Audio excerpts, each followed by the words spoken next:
Hello friends, welcome to our channel. இன்றைக்கி நம்ம சேனலில் ரொம்பவே சிம்பிளாக ஈஸியாக ஒரு பருப்பு சாதம் ரெசிபி தான் எப்படி செய்கிறதுன்னு பார்க்க போகிறோம். இந்த பருப்பு சாதம் சாம்பார் சாதம் மாதிரி இல்லாமல் புளி எதுவுமே சேர்க்காமல் ரொம்ப ஈஸியாக டக்குன்னு செஞ்சு முடிச்சிடலாம். இந்த பருப்பு சாதம் பண்ணுறதுக்கு நான் இன்றைக்கி 1 கப் அளவுக்கு அரிசி எடுத்திருக்கேன். நார்மல் பொன்னி அரிசி. 1 கப் அளவு பொன்னி அரிசிக்கு 1/2 கப் அளவுக்கு துவரம்பருப்பு எடுத்திருக்கேன். இந்த ரேஷியோ கரெக்டாக இருக்கும். இப்போ இந்த அரிசி பருப்பு ரெண்டையுமே தண்ணியில் 2லிருந்து 3 தடவை நல்லா களைஞ்சி க்ளீன் பண்ணிவிட்டு தண்ணி ஊற்றி ஒரு 1/2 hour ஊற வச்சுக்கோங்க.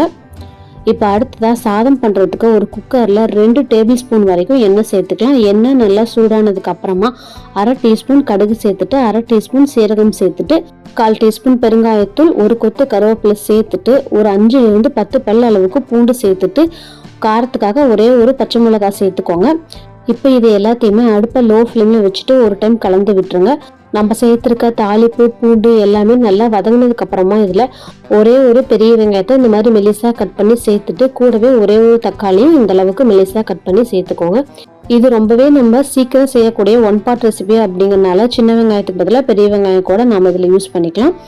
இப்போ வெங்காயம் தக்காளி ரெண்டுமே அடுப்பை மீடியம் ஃப்ளேமில் வச்சு ஒரு டைம் நல்லா கலந்து விட்டுருங்க. 1/4 அளவுக்கு மசிஞ்சு வந்தாலே போதும். ஏன்னா நம்ம குக்கரில் சேர்த்துட்டு எல்லாமே விசில் தான் விட போகிறோம். விசில் விடுறப்ப எல்லாமே நல்லா வெந்துடும். இப்போ அடுத்ததாக இதில் காய்கறிகள் எல்லாமே சேர்த்துக்கலாம்.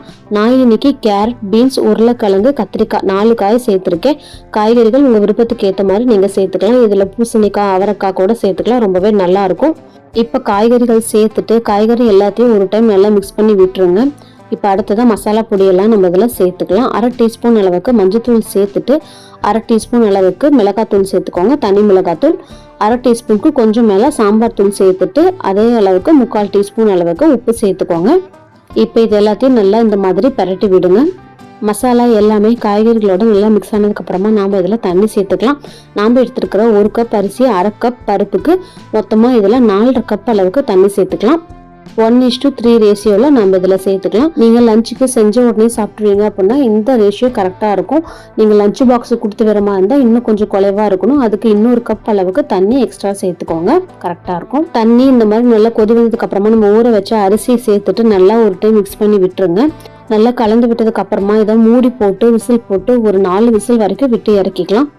நாம் இதை ஆல்ரெடி 1/2 hour ஊற வச்சிருக்கனால 4 விசில் நல்லா குலைவாகவே வெந்து வந்துடும். பருப்பு இருக்கிற தடையுமே தெரியக்கூடாது. அந்த அளவுக்கு குலைவாக வேகணும்னா 4 விசில் விட்டால் கரெக்டாக இருக்கும். இப்போ பாருங்கள் 4 விசில் விட்டு இறக்கியாச்சு. நம்ம கிளறும் போது பருப்பு எல்லாமே அடியில் இருக்கும், சாதம் எல்லாமே மேலே இருக்கும். நம்ம கிளறும் போது இது எல்லாமே ஒன்றா மிங்கிளாகி கரெக்டான பக்குவத்துக்கு வந்துடும்.